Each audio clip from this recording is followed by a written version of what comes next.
Assalamualaikum. Assalamualaikum warahmatullahi wabarakatuh.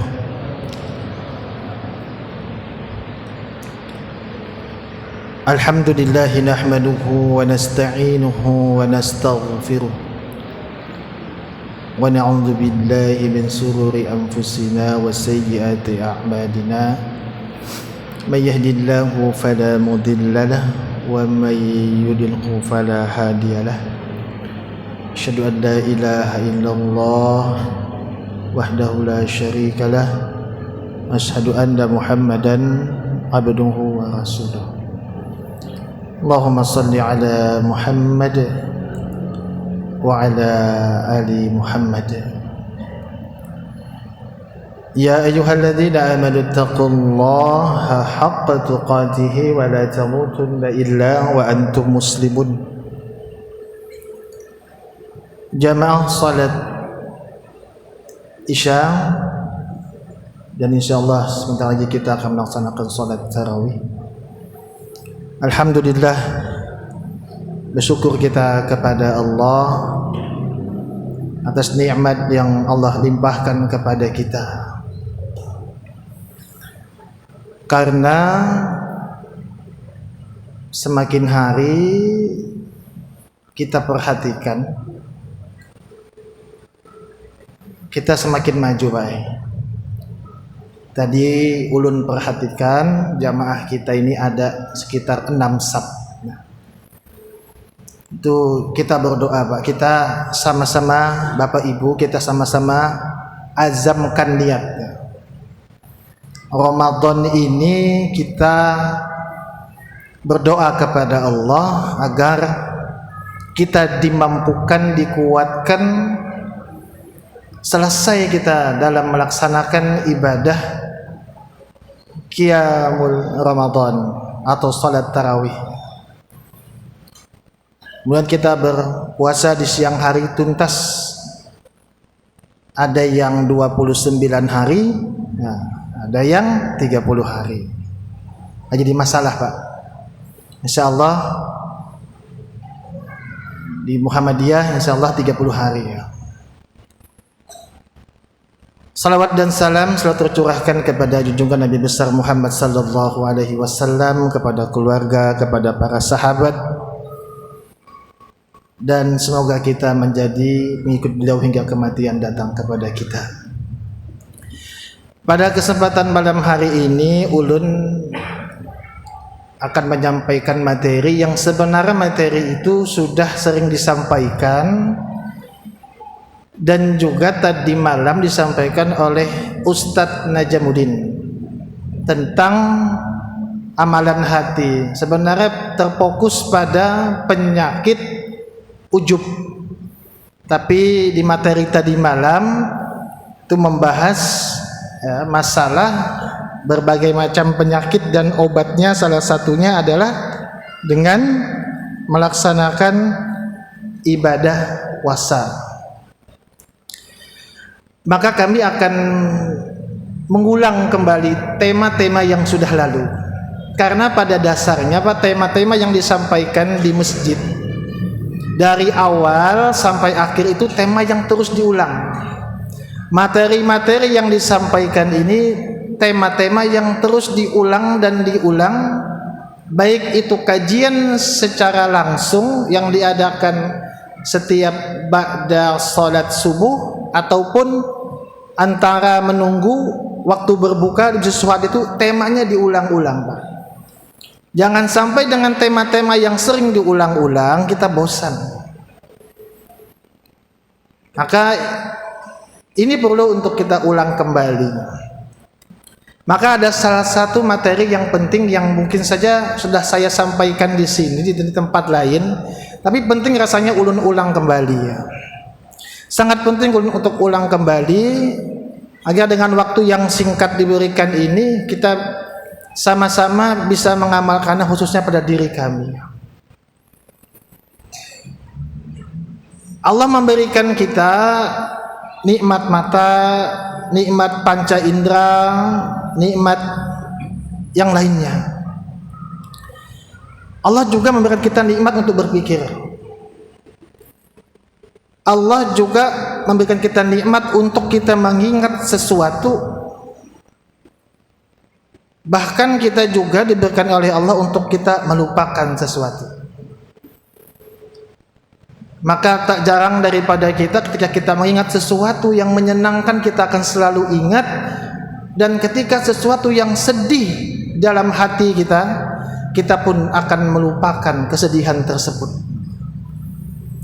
Maka dalam hidup ini setidaknya Pak, ada dua hal yang perlu untuk kita selalu sama-sama ingat, dan dua hal yang harus kita sama-sama selalu kita lupakan. Mudah-mudahan waktu cukup. Dua hal yang selalu untuk kita ingat.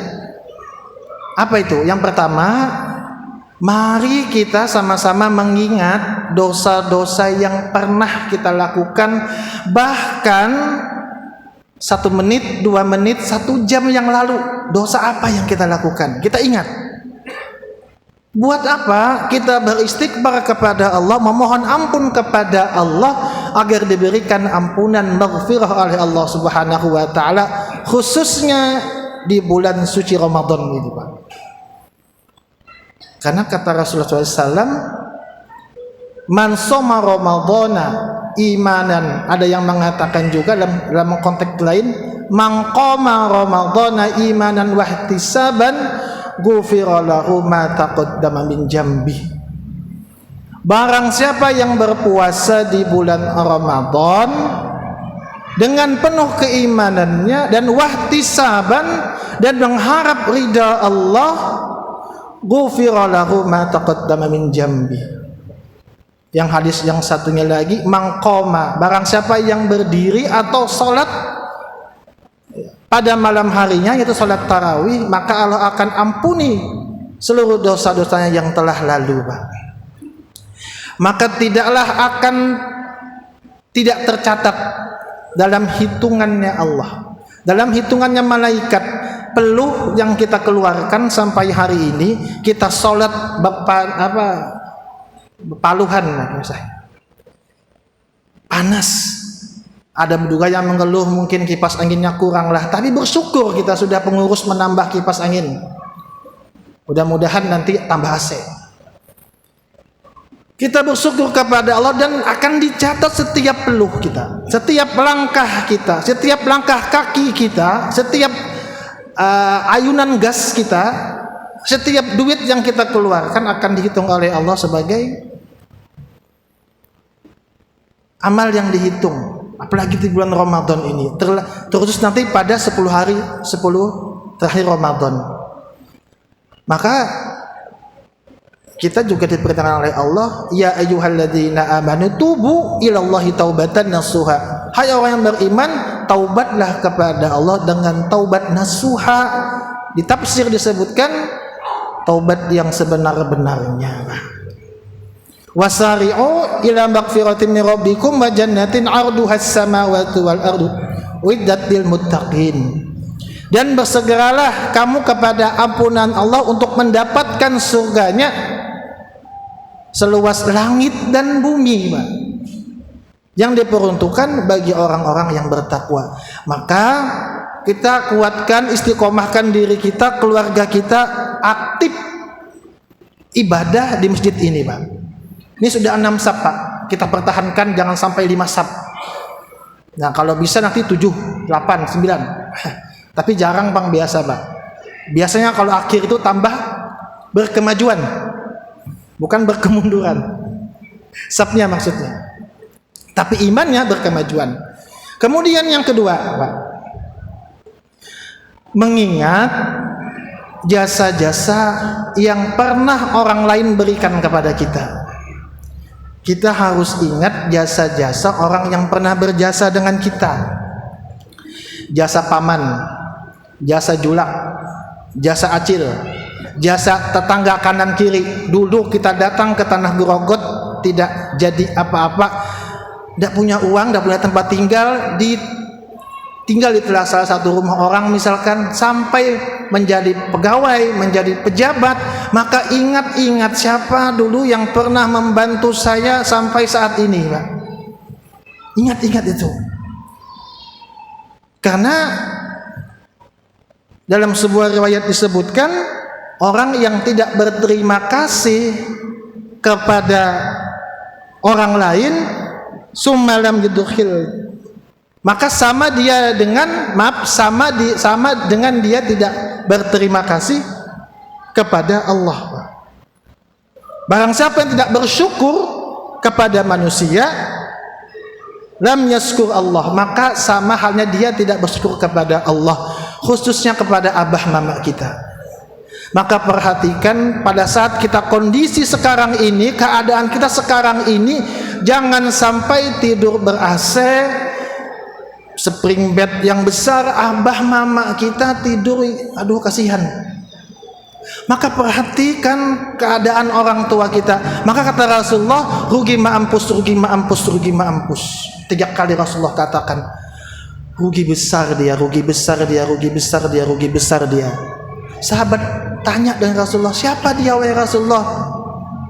Siapakah dia gerangan? Orang yang semasa hidupnya dia tidak berbakti kepada orang tuanya. Maka kita paling utama itu kita memperhatikan kebaikan daripada orang tua kita. Dengan sesama teman kita luar biasa baiknya, tapi ketika dengan orang tua kita kurang baiknya.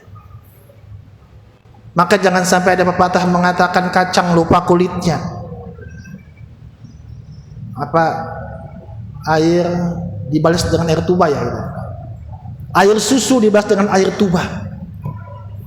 Maka ini jangan sampai terjadi pada kita, durhaka kepada kedua orang tua.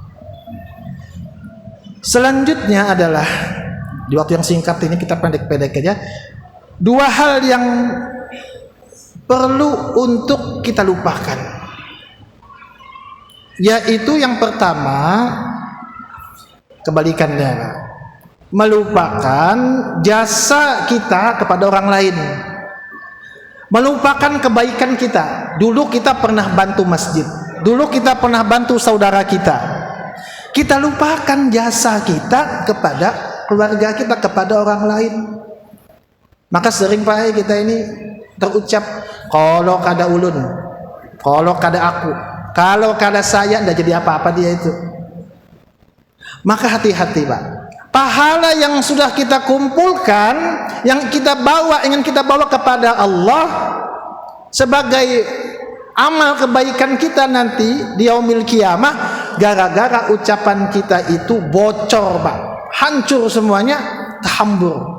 Ibarat air dalam kendi dipecahkan dengan satu buah palu Pak. Kita ngumpulkan air dalam kendi itu setitik demi setitik sampai penuh, kemudian kita hancurkan dengan satu buah palu. Luar biasa Pak, perkataan yang akan meruntuhkan amal kita. Maka kita lupakan ketika kita bisa buat baik dengan ading kita, dengan kakak kita, dengan paman kita lupakan kebaikan kita. Terlebih kita bersedekah. Bahkan tadi di pengajian disebutkan bahwa Allah itu tidak menyukai orang yang sudah bersedekah kemudian diungkit lagi, diambil lagi Pak. Ini kan banyak kasus di daerah mana itu, Konoha ya, tidak terpilih menjadi caleg, jalan di portal. Bahkan ada berita yang tahun yang lalu ambal masjid, tidak terpilih, diambil lagi. Nah ini tidak ada keikhlasan. Maka Allah Subhanahu wa taala kabarkan, firmankan dalam Al-Quran surah Al-Baqarah, ya ayyuhalladzina amanu, disebut kita orang beriman, hai orang-orang yang beriman, la tubtilu shadaqatikum bil manni wal adza, janganlah kamu menghilangkan pahala sedekahmu dengan menyebut-nyebut dan menyakiti perasaan si penerima. Quran surah Al-Baqarah ayat 264. Terakhir, yang perlu untuk kita lupakan. Ini sulit Pak, melupakan kesalahan orang yang telah menzolimi kita, menyakiti hati kita. Sakit hatiku tak tertahankan sampai detik ini ku ingat akan ucapanmu yang lalu. Ini biasanya terjadi pada masa lalu Pak, diingat-ingat terus. Maka Islam mengajarkan kepada kita untuk melupakan kesalahan orang lain kepada kita Pak. Sedikit ulun sampaikan, entah waktu 2 menit lah kurang lebih. Ada sebuah kisah, riwayatnya sahih. Ada orang Pak, dulu dalam satu riwayat Rasulullah SAW itu kumpul-kumpul dengan para sahabat di masjid. Datang orang dengan jenggot yang panjang, membawa sandal di sebelah kiri dengan jenggot yang basah, masuk masjid, sholat 2 rakaat. Ujar Rasulullah kepada para sahabat, penghuni surga, masuk. Sampai 3 hari Pak. Seorang sahabat bernama itu Abdullah bin Amr bin Al-As menyelidiki orang tersebut, minta izin, saya tinggal di rumah pian selama 3 hari karena ada persoalan dengan bapak saya. Bolehkah saya nginap di rumah bapak? Karena ini ada persoalan karena orang tadi dikatakan ada dia penghuni surga, dia ingin mengetahui amalan apa. Selama 3 hari Pak, tidak ada amalan khusus yang dilakukan. Sholat malam tidak ada. Kadang dia terbangun di malam hari berzikir, dia tidur lagi. Kurang lebih seperti itu di riwayat. Akhirnya di hari ketiga dia memutuskan untuk pergi dan berkata jujur, sebenarnya aku ini tidak ada permasalahan dengan keluarga, tapi karena engkau masuk ke dalam masjid, Rasulullah katakan kepada kami yang duduk dengan Rasulullah setiap saat, kami ini dekat dengan Rasulullah, tapi engkau disebut sebagai penghuni surga. Amalan apakah yang engkau lakukan wahai sahabat? Orang tadi mengatakan, enggak, begini aja amalan saya yang kau lihat. Akhirnya ketika mau pulang dipanggil lagi, sepertinya ada amalan yang aku lakukan setiap saat. Bukan amalan puasa, bukan amalan jikir-jikir tertentu, tidak. Apa amalannya Bapak Ibu? Amalannya adalah aku ini tidak pernah dendam kepada orang lain. Nah ini Pak, susah itu dendam Pak, apalagi musim politik gini. Dendamnya luar biasa. Maka kita hilangkan dendam dah. Aku tidak pernah dendam dengan siapapun, dan kedua tidak pernah hasad. Hasad itu maksudnya kurang lebih irilah dengan orang lain Pak. Tidak pernah dendam dan hasad. Ujar sahabat tadi, inilah amalan yang menjadikan kamu masuk ke dalam surga. Nah, jadi inilah Pak, 2 hal yang perlu untuk kita ingat dan 2 hal yang perlu untuk kita lupakan. Mohon maaf atas segala kehilapan. Subhanakallahumma wa bihamdika asyhadu an la ilaha illa anta astaghfiruka wa atubu ilaik. Assalamualaikum warahmatullahi wabarakatuh.